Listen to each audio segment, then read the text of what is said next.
अफसोस होगा कि किसको इस्तेमाल कर लिया। क्या लैंग्वेज है, एक औरत की लैंग्वेज है, और क्या गंदी लैंग्वेज है एक औरत की। बाप को छोड़ के, जेल में छोड़ के बेटा भाग गया, स्पेन में बैठा हुआ है, अय्याशियां कर रहा है। एक पॉडकास्ट में इंकिशाफ किया कि उन्होंने जावेद हाशमी के इंतखाब पर, जो इलेक्शन था उनका, और ये इलेक्शन है 2013 वाला, उस पर लाखों रुपए लगाए। तो नून लीग ये बता रही है कि आईएसआई ये करती है कि औरतों को राज देती है ताकि वो किसी सियासतदान को बता सके। बिस्मिल्लाहिर्रहमानिर्रहीम, अस्सलाम वालेकुम। ये आपका अपना डिजिटल प्लेटफॉर्म है। मैं तारिक मतीन हूँ। वल्लाहु खैरुल माकिरीन।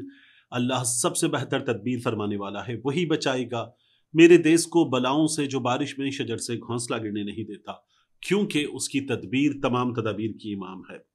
मुनीस इलाही के बारे में आपको पता चल चुका। इंटरपोल ने 2 साल प्लस ये पूरा मामला रहा। मुनीस इलाही मुल्क से बाहर हैं, मुल्क से बाहर चले गए थे।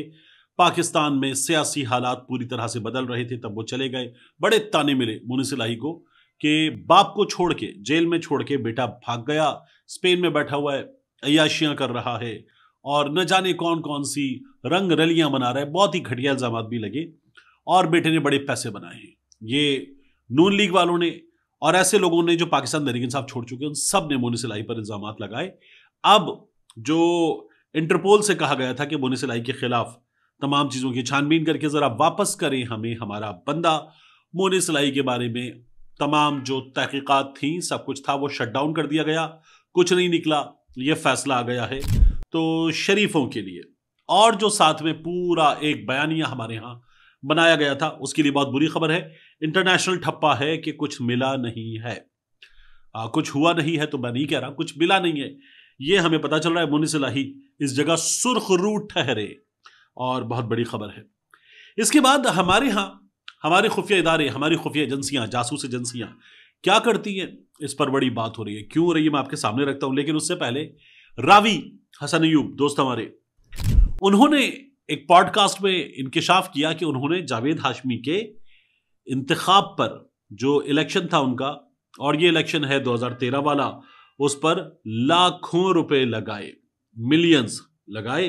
तो क्या कह रहे हैं हसन अय्यूब साहब, जरा सा मैं आपको सुनवाता हूं, और फिर उसके बाद इनको जावेद हाशमी साहब ने सोशल मीडिया पर क्या जवाब दिया है, इन्होंने जावेद हाशमी साहब से क्या कहा है, ये भी मैं आपके सामने रखता हूं। पहले देखिए हसन अय्यूब क्या बता रहे हैं। मैंने हाशमी साहब को फुल सपोर्ट किया, यानी जानी भी और माली, मिलियंस में लगाया। अब उसके बाद जावेद हाशमी साहब ने इनसे बात की और कहा, हसन अय्यूब, आपके वालिद शाहीन खान, ये अब इस दुनिया में नहीं रहे, अल्लाह ताला गरीक़ रहमत फरमाए, आमीन, चौधरी निसार के हर हुक्म की तामील बजा लाते थे। आप असेंबली में रिपोर्टर थे, ये उस वक्त रिपोर्टर थे असेंबली में जब मैं और हसन अय्यूब दोनों दुनिया न्यूज में थे। आपने कहा कि मैं तहरीक इंसाफ में अपने वालिद समेत शमूलियत करना चाहता हूं, मैंने शामिल किया। मैं जब NA 48 इस्लामाबाद से इलेक्शन लड़ा, तब आपने मेरी कैंपेन के दौरान एक जलसा रखा, आप खुद उसमें शरीक नहीं हुए थे, उसके अलावा ना आपका कोई रोल है। ये मिलियंस आपने कहां पे इन्वेस्ट किए, हमें भी बता दें। ये जावेद हाशमी साहब ने पूछा। हसन अय्यूब साहब ने, छोटा भाई है मेरा, एक ज्यादती की, और इनको आगे जाके मोहतरम लिखा, लेकिन ज्यादती की शुरू किया जावेद हाशमी। मेरे वालिद और चौधरी निसार का क्या ताल्लुक था, इसके बहुत से गवाह बशमुल चौधरी निसार अली खान खुद आज भी मौजूद है, इसलिए आपको ड्रामेबाजी करने की कोई जरूरत नहीं। तो मेरा ख्याल है कि अवॉइड कर सकते थे, बहुत मुनासिब टोन में, मोहतरम टोन में आ सकते थे। आप वैसे भी एहसान फरामोश शख्स हैं, और इसका अंदाजा बहुत पहले ही हो चुका था। गोलड़ा शरीफ के पीर खानदान से आपकी रिश्तेदारी के बावजूद भी उन्होंने मेरे चचा अंजुम अकील की हिमायत का ऐलान कर दिया था, जो मेरी कोशिश के बाद आपकी हिमायत में तब्दील हुई थी, और अगर आपको कोई शुबा है तो वो भी दूर करवा दूंगा आपका मोहतरम।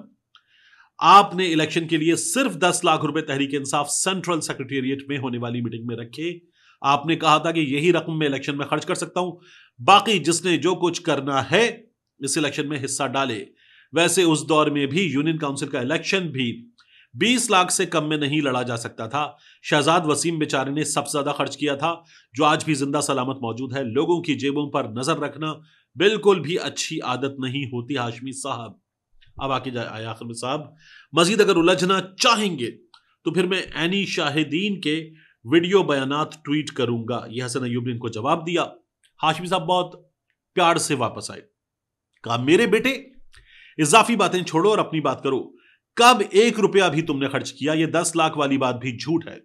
वसीम शहजाद और राजा खुर्रम नवाज ने पार्टी वर्कर के तौर पर मेरे इलेक्शन का जिम्मा उठाया और काम किया। मैंने 1 रुपया किसी से चंदा नहीं मांगा। आपके वालिद को वाह वाले उनके चौधरी निसार के साथ ताल्लुकात पर मिजाह में मेरे आका बुलाते हैं। गोलड़ा शरीफ वाले तब मेरे रिश्तेदार नहीं थे और जब मैं उनकी हिमायत लेने गया तो वहां आपका कोई जिक्र नहीं था। मेरे कहने पर उन्होंने अपना फैसला बदला और मेरी हिमायत की। वीडियो को ना छुपाएं, दूसरों की जेबों को भी ना छुपाएं, बल्कि अपनी वीडियो लेकर आएं। मेरा सवाल फिर वही है, कब आपने मेरे ऊपर मिलियंस खर्च किए? पख्तूनख्वा के जिला टांक में आपके वालिद ने 2 बैनर मेरे लिए लगवाए थे जिस पर मैंने उन्हें शाबाश दी थी। ये हमारे सामने हुई। अब हसन अय्यूब साहब कोई वीडियो वगैरह है तो लेकर आ जाएं जिस तरह वो कह रहे हैं, और ये भी सबूत दे दें कि उन्होंने हाशमी साहब पे मिलियंस कब खर्च किए, कैसे खर्च किए।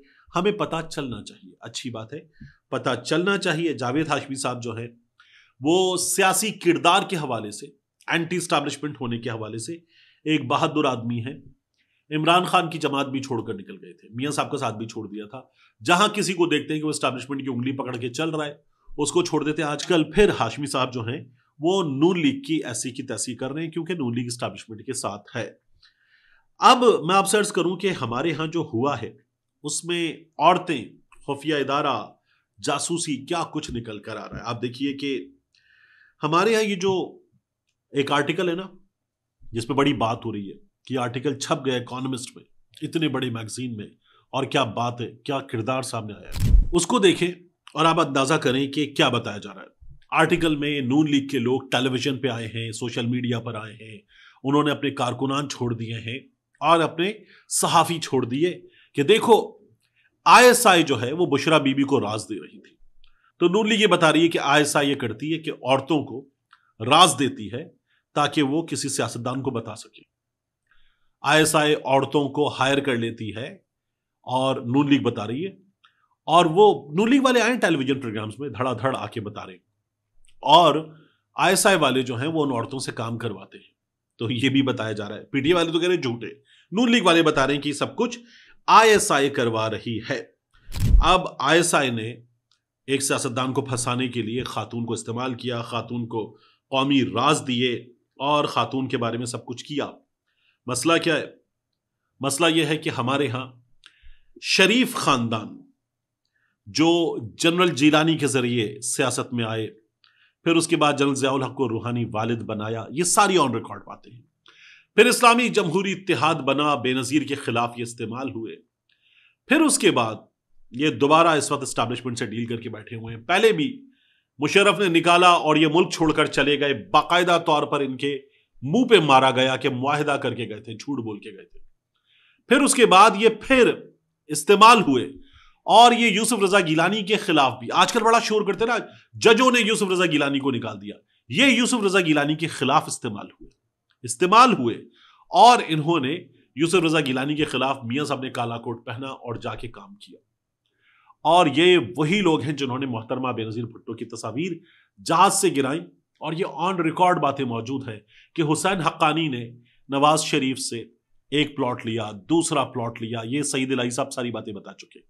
और वो प्लॉट लेने के बाद ये काम कर रहे थे, एजेंसियों के लिए कर रहे थे। तो एजेंसियां कभी मरियम नवाज शरीफ को निशाना बनाती हैं, बेनजीर को निशाना बनाती हैं, अब की बार बुशरा बीबी निशाने पर हैं।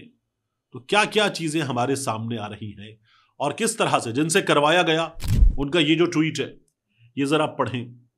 ये ट्वीट देखिए, आपको अफसोस होगा कि किसको इस्तेमाल कर लिया। क्या लैंग्वेज है, एक औरत की लैंग्वेज है, और क्या गंदी लैंग्वेज है एक औरत की।